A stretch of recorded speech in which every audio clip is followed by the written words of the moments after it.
एक बार की बात है, सहारनपुर नामक एक गांव में श्याम नाम का एक व्यक्ति अपने परिवार के साथ रहता था। वो बहुत ही मेहनती और ईमानदार व्यक्ति था। वो हमेशा दूसरों की मदद किया करता था। श्याम बहुत ही अच्छा व्यक्ति था। वो कभी भी दूसरों की मदद करने के लिए मना नहीं करता था, बल्कि उनकी मदद करने के लिए हमेशा तत्पर रहता और सबका भला सोचता था। अच्छा भाग्यवान, मैं काम पर चलता हूँ। जी ठीक है। आते समय पलक के लिए उसके स्कूल का बैग ले आना, उसका बैग फट गया है। अच्छा ठीक है, लेता आऊंगा। फिर पलक दौड़ते हुए श्याम के पास आते हुए कहती है, हाँ पापा, और मेरे लिए एक चॉकलेट भी लाना। ठीक है मेरी गुड़िया रानी, जैसा आपका हुक्म।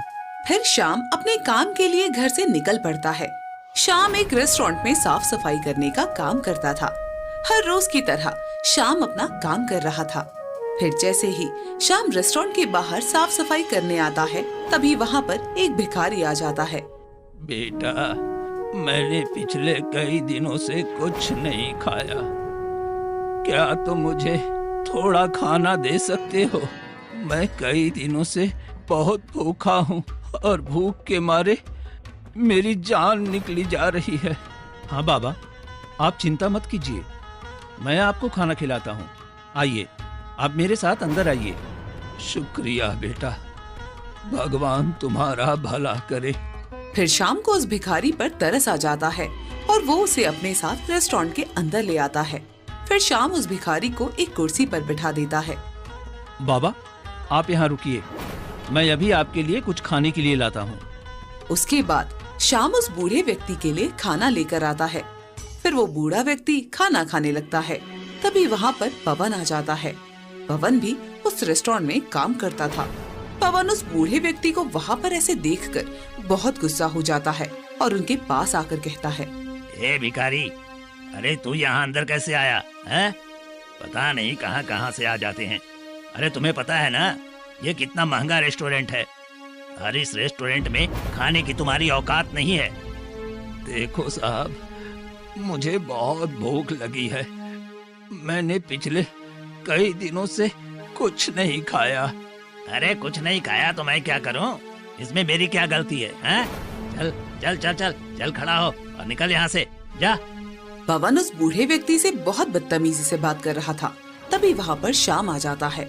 अरे पवन, तुम इनके साथ ऐसे बदतमीजी से बात क्यों कर रहे हो? इन्हें बहुत भूख लगी है और ये यहाँ पर सिर्फ खाना खाने आए हैं। अरे जैसे तो इस भिखारी के पास बहुत पैसे हैं जो यहाँ पर खाना खाने आ गया। फिर पवन उस बूढ़े व्यक्ति को धक्का मारकर रेस्टोरेंट से बाहर निकालने की कोशिश करता है, लेकिन श्याम पवन को ऐसा करने से रोक देता है। देखो, मुझे रोको मत। साफ पता चल रहा है कि इस भिखारी के पास फूटी कौड़ी तक नहीं है और अब ये जो इतना खाना है, इसके पैसे कौन देगा? श्याम कुछ पैसे पवन के हाथ में रखते हुए कहता है, तुम्हें सिर्फ पैसों से मतलब है ना? तो ये लो पैसे और जाओ यहाँ से, इन्हें शांति से खाने दो। ए, तुम ऐसे नहीं मानोगे। उसके बाद पवन उस रेस्टोरेंट के मालिक को बुला कर ले आता है।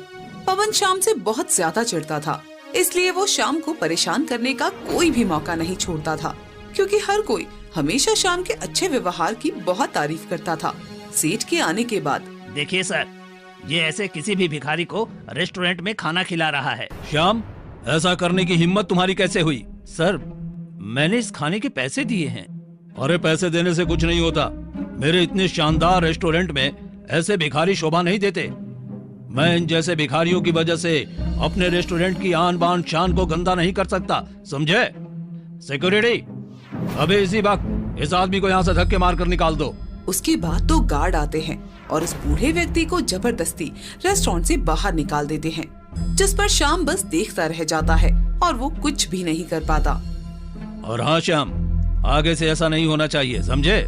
इतना कहकर सेठ वहाँ से चला जाता है। तब शाम वो खाना बाहर ले जाकर उस बूढ़े व्यक्ति को दे देता है। इस तरह कई दिन गुजर जाते हैं। फिर एक दिन श्याम देखता है कि पवन काउंटर से कुछ रुपए चुरा रहा था। तब श्याम पवन के पास जाता है। पवन, तुमने तो कहा था कि तुम सुधर जाओगे, लेकिन तुम दोबारा चोरी कर रहे हो। तुम हमेशा ग्राहकों से भी ठगाबाजी करते हो, लेकिन अब तुम सेठ जी के भी पैसे चुरा रहे हो। अरे जिन्होंने तुम पर इतना भरोसा करके तुम्हें यहाँ पर काम पे रखा है। अरे अगर हम इनकी दौलत से कुछ रुपए ले भी लेंगे तो उनका क्या बिगड़ जाएगा, हाँ? देखो देखो, अगर तुम्हें चाहिए तो आधा हिस्सा तुम भी रख सकते हो। नहीं नहीं नहीं, मैं कोई गलत काम नहीं करता और ना ही किसी के गलत काम में साथ देता हूँ, समझे? मैंने तुम्हें पिछली बार भी चेतावनी दी थी और तुमने मुझसे कहा था कि तुम सुधर जाओगे और ऐसी गलती दोबारा नहीं करोगे, लेकिन अब बस बहुत हुआ। तुम नहीं सुधरने वाले। आज मैं सेठ जी को सारी सच्चाई बताकर ही रहूंगा। अरे अरे अरे, देखो देखो देखो देखो, ऐसा मत करो। रुक जाओ श्याम, अरे रुको। श्याम पवन की एक भी बात नहीं सुनता और वहाँ से वो सेठ को बुलाने चला जाता है। अरे अब क्या करूं? ये श्याम का बच्चा तो आज मुझे मरवा कर ही रहेगा। थोड़ी देर सोचने के बाद हाँ, आइडिया। पवन श्याम से बैग में ही चुराए हुए रुपए रख देता है और वहाँ पर एक नकली गवाह भी तैयार कर लेता है। थोड़ी देर बाद श्याम सेठ के साथ आता है। सेठ जी देखिए, ऐसा करते हुए मैंने पवन को दूसरी बार पकड़ा है। पवन, मैं ये क्या सुन रहा हूँ? क्या ये सब सच है? तुमने चोरी की है? अरे नहीं सेठ जी, ऐसा कुछ भी नहीं है, बल्कि श्याम खुद ही चोरी कर रहा था और जब मैंने उसे रंगे हाथों पकड़ लिया तो उसने अपना सारा इल्जाम मेरे ऊपर लगाने की कोशिश की है। नहीं सेठ जी, ये झूठ बोल रहा है। सेठ जी, अगर आपको यकीन नहीं होता है तो आप इस गवाह से पूछ लीजिए, इसने भी श्याम को चोरी करते हुए देखा था। जी साहब, पवन बिल्कुल सच कह रहा है। हमने जब इसे रोकने की कोशिश की तो उल्टा ये हमें धमकी देने लगा और कह रहा था कि हमें झूठे इल्जाम में फंसा देगा। आप चाहो तो इसका बैग चेक कर सकते हो। फिर जब सेठ श्याम का बैग चेक करता है तो उसे उसमें कुछ रुपए मिलते हैं। मुझे तुमसे ये उम्मीद नहीं थी श्याम। तुम लालच में इतना गिर जाओगे मैंने कभी नहीं सोचा था। मैंने तुम पर भरोसा किया और तुम्हें यहाँ काम पर रखा और तुमने मुझे ही काटने की कोशिश की। नहीं सेठ जी, मेरी बात का यकीन कीजिए, मैं झूठ नहीं कह रहा। ये लोग मुझे फंसाने की कोशिश कर रहे हैं। अरे चुप करो और इन शरीफों को फंसाने की कोशिश मत करो। चुपचाप निकल जाओ यहाँ से, नहीं तो मैं अभी तुम्हारी कंप्लेन कर दूंगा। इस तरह श्याम को सबके सामने जलील करके काम से निकाल दिया जाता है। वहीं दूसरी तरफ मजा आ गया उस श्याम के बच्चे को सबक सिखाकर। अरे बड़ा राजा हरिश्चंद्र बन रहा था, मुझसे पंगा लेने चला था और देखा, खुद ही अपने पैरों पर कुल्हाड़ी मार ली। हाँ भाई, सही कहा। ये लो तुम्हारा आधा हिस्सा। तुमने मेरी इस काम में मदद जो की है, नकली गवाह बनकर। फिर श्याम उदास होकर घर जाता है और अपनी पत्नी को सारी बात बता देता है। कोई बात नहीं जी, आप ऐसे निराश मत होइए। मैं जानती हूँ कि आपके साथ बहुत गलत हुआ। हाँ, मेरे ऊपर झूठा इल्जाम लगाया गया और सबके सामने जलील किया गया। कोई बात नहीं जी, सबको अपने अपने कर्मों का फल जरूर मिलता है। कोई किसी के साथ गलत कर रहा है और सोचे कि वो कभी नहीं पकड़ा जाएगा तो ये उसकी गलत फहमी है। अभी उसे सिर्फ कुछ मौके मिल रहे हैं खुद को सुधारने के लिए, लेकिन इंसान उन सबको जीत समझने लगता है और सोचता है कि वो कभी नहीं पकड़ा जाएगा, लेकिन ये सब उसका सिर्फ भ्रम होता है। हाँ, तुमने बिल्कुल सही कहा, लेकिन मैं अब ये सोच रहा हूँ कि काम कहाँ ढूंढूं। वहाँ मुझे अच्छी पगार मिलती थी, लेकिन अब देखो मुझे कहीं अच्छी जगह नौकरी मिलेगी या नहीं, देखता हूँ। समय पर सब हो जाएगा, बस आप भगवान पर भरोसा कीजिए। हाँ भाग्यवान, अब बस उन्हीं का सहारा है। कई दिन काम ढूंढने के बाद शाम को मेहनत मजदूरी का काम मिल जाता है, लेकिन इसमें ना तो ज्यादा पैसे बच रहे थे और ऊपर से ये काम बहुत ही ज्यादा मेहनत का था, जिससे शाम को बहुत परेशानी हो रही थी। एक दिन जब शाम काम से घर वापस लौट रहा था। भाग्यवान, अरे ओ भाग्यवान, जरा गर्म पानी की बोतल दे दो, आज भी कमर में दर्द हो रहा है। आप इस काम को छोड़ दीजिए, इससे आपको रोज रोज बहुत ज्यादा परेशानी हो रही है। लेकिन फिर मुझे कहीं और भी तो काम नहीं मिल रहा है ना। कहीं और काम करने की क्या जरूरत है जब आप अपना खुद का काम कर सकते हैं। खुद का काम? हाँ, आपको याद है पहले आप गांव में पिताजी के साथ गोलगप्पे बेचते थे और आप तो इतने स्वादिष्ट गोलगप्पे बनाते हैं कि कोई भी उन्हें खाएगा तो खाता ही रह जाएगा। हाँ, लेकिन कुछ नहीं, मैंने कह दिया तो कह दिया। मैं आपको हर रोज इस तरह परेशानी में नहीं देख सकती। वैसे भी खाने का काम ज्यादा ही चलता है, तो इसलिए आप अपना खुद का ही काम शुरू कर दीजिए। हाँ पापा, मम्मी जो कह रही है मान लीजिए। वैसे भी मम्मी हमेशा सही ही कहती है। अच्छा ठीक है बेटा, मैंने मान ली तुम्हारी मम्मी की बात। ये अब मुझे हर रोज पापा के हाथ के स्वादिष्ट गोलगप्पे खाने को मिलेंगे। बस फिर कुछ इस तरह शाम अपना गोलगप्पे बेचने का काम शुरू कर देता है। 10 के 4, 10 के 4, 10 के 4 गोलगप्पे। अरे बढ़िया बढ़िया स्वादिष्ट गोलगप्पे, खाओगे तो बस खाते ही रह जाओगे। शाम के पास 2 ग्राहक आते हैं। अरे क्या बात है भैया, आज के समय में तो कोई भी नहीं देता 10 के 4 गोलगप्पे। अरे कहीं ऐसा तो नहीं कि तुम्हारे गोलगप्पे खराब हो इसलिए 10 के 4 दे रहे हो? अरे नहीं नहीं साहब, ऐसा नहीं है। आप एक बार गोलगप्पे खाकर तो देखिए, अगर आपको अच्छे नहीं लगे तो बेशक मत खाना। ठीक है, तो फिर 2 हमें। जैसे ही दोनों ग्राहक गोलगप्पे खाते हैं तो वो तारीफ करते ही नहीं थकते। अरे वाह, मजा आ गया, बहुत ही स्वादिष्ट गोलगप्पे हैं। सच में भाई, एक तो इतने सस्ते, ऊपर से इनका स्वाद भी बहुत ही गजब का है। अरे हाँ भाई, और तो भाई हम तो खाते थक भी नहीं रहे हैं, क्योंकि इतने स्वादिष्ट गोलगप्पे से हमारा मन ही नहीं भर रहा है। शाम के गोलगप्पे सभी ग्राहकों को बहुत पसंद आते हैं। कुछ इस तरह उसका काम अच्छा चल रहा था। इस तरह कई महीने बीत जाते हैं, लेकिन फिर एक दिन वो अपने परिवार के साथ अपने गांव जाता है, जहां से उसकी जिंदगी पूरी तरह बदल जाती है। वहां उसे उसका पुराना दोस्त महेश मिलता है, जिसने अब खुद की एक नई दुकान ले ली थी। वो पहले ठेले पर पकौड़े बेचा करता था और अब उसकी खुद की पकौड़े की दुकान थी। अरे महेश भाई, बहुत बहुत बधाई हो तुम्हें तुम्हारी दुकान के लिए। शुक्रिया भाई, तुम बताओ सब कैसा चल रहा है? फिर शाम भी महेश को अपनी जिंदगी के बारे में बता देता है कि किस तरह वो भी अब गोलगप्पे बेचने लगा है। सही है भाई, वैसे भी तुम बहुत ही स्वादिष्ट गोलगप्पे बनाते थे, मुझे आज भी उसका स्वाद याद है। ऐसे गोलगप्पे मैंने सच में कभी नहीं खाए। लेकिन वैसे तुम कितने के गोलगप्पे बेचते हो? 10 के 4। क्या कहा? 10 के 4? हाँ। अरे भाई, ये तो बहुत सस्ता है। तुम किस जमाने में जी रहे हो श्याम? आजकल कोई भी इतना सस्ता सामान नहीं बेचता, वो भी इतनी महंगाई के जमाने में। तुम धंधा खोलने बैठे हो कि दान पुण्य करने? लेकिन अरे लेकिन बेकिन छोड़ो, मैं जानता हूँ तुम बहुत शरीफ हो, लेकिन इस कलयुग के जमाने में इतना अच्छा बनकर क्या करोगे? तुमने हमेशा इतना अच्छा किया, दूसरों का भला किया, तो क्या कभी तुम्हारा कोई फायदा हुआ? हाँ, अब मुझे ही देख लो, अगर मैं दुनिया का भला करने लगता तो क्या आज मेरे पास ये दुकान होती? तुम्हें क्या लगता है कि मैं ये दुकान नॉर्मल से पकोड़े बेचकर ले लिया है? हाँ? अरे मैं बिल्कुल सस्ता माल यूज करता हूँ और महंगे पर बेचता हूँ। लेकिन मैं ऐसे लालच नहीं कर सकता। अरे हमें अपना भी तो पेट पालना है, और थोड़ा बहुत लालच तो करना ही पड़ता है ना श्याम। श्याम महेश की बातों को बड़ी ध्यान से सुनता है और उसे भी अब समझ आ जाता है कि अगर वो ऐसे ही सस्ते में अच्छे गोलगप्पे बेचेगा तो उसका अच्छा गुजारा नहीं होगा, क्योंकि ऐसे में उसे बिल्कुल भी मुनाफा नहीं होता था। इसलिए श्याम भी अपने गोलगप्पे का दाम बढ़ा देता है और साथ ही उसमें घपला करना शुरू कर देता है। अब वो 20 के 3 गोलगप्पे बेचता था और पहले की तरह महंगे की जगह सस्ता सामान यूज करता था। इससे अब उसे काफी मुनाफा हो रहा था। देखो भाग्यवान, इस महीने मुझे कितना मुनाफा हुआ है। हाँ ठीक है, लेकिन आप इस लालच को अपने सर पर ज्यादा मत चढ़ने दो।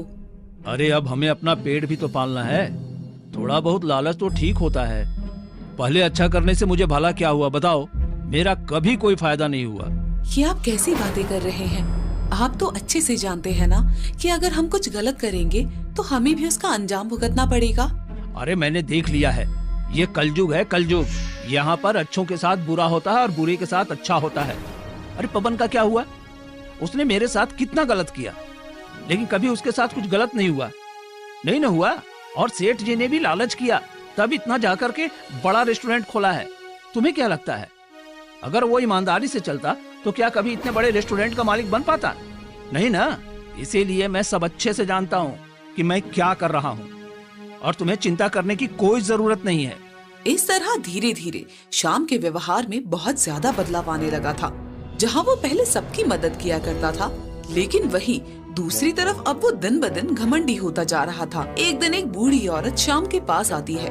बेटा, मुझे बहुत भूख लगी है, कुछ खिला दो। पहले पैसे दो। बेटा, मेरे पास पैसे नहीं है।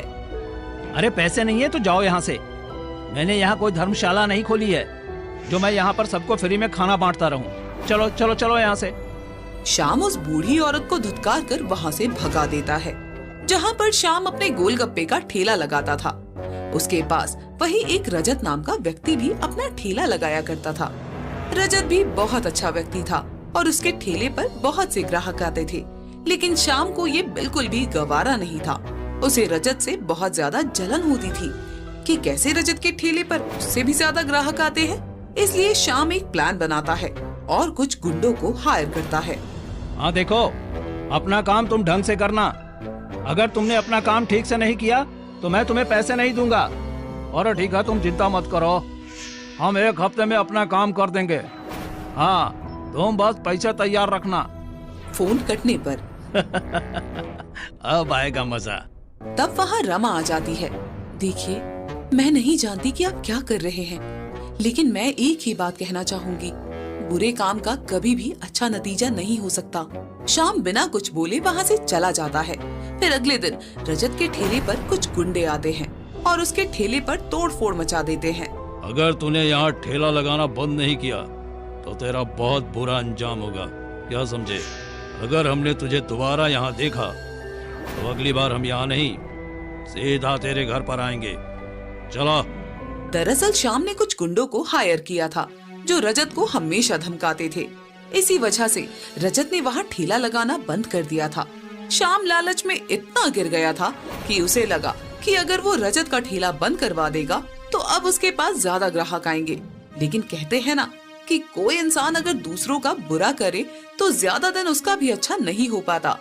एक दिन जब श्याम अपने घर पर सबके साथ डिनर कर रहा था, तब अचानक पलक बेहोश हो जाती है। पलक बेटा, तुम्हें क्या हुआ है? अपनी आंखें खोलो बेटा। पलक, पलक अपनी आंखें खोलो बेटा। तब श्याम पलक को अस्पताल लेकर जाता है और उसे वहाँ पता चलता है कि पलक की तबीयत बहुत ज्यादा खराब है और उसके इलाज के लिए बहुत से रुपयों की जरूरत है। फिर अगले दिन श्याम घर जाता है और घर से वो बैग में पलक के इलाज के लिए बहुत से रुपए लेकर अस्पताल जा रहा था। लेकिन तभी रास्ते में एक आदमी आता है और वो श्याम का बैग लेकर उससे छीनने लगता है। देखो देखो, ऐसा मत करो, ये बैग मुझसे मत छीनो। मुझे अपनी बेटी का इलाज करवाना है। प्लीज प्लीज ये बैग मुझसे मत छीनो। ए चल हट। चोर श्याम को धक्का देकर उससे वो बैग छीनकर वहाँ से भाग जाता है और उसके बाद श्याम बहुत ज्यादा रोने लगता है। तभी वहाँ पर रजत श्याम को ऐसे रोते हुए देख लेता है और उसके पास आकर उससे पूछता है, अरे क्या हुआ श्याम, तुम ऐसे रो क्यों रहे हो? फिर श्याम रजत को सारी बातें बताता है कि किस तरह चोर उसके सारे पैसे चुरा कर भाग गया। तब अब मैं क्या करूंगा? अगर मेरी बेटी का ऑपरेशन नहीं हुआ तो बहुत बड़ी गड़बड़ी हो जाएगी।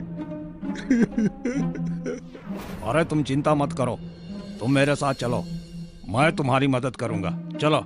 उसके बाद रजत श्याम को अपने घर ले जाता है और अपनी जमा की हुई पूंजी लाकर श्याम को दे देता है।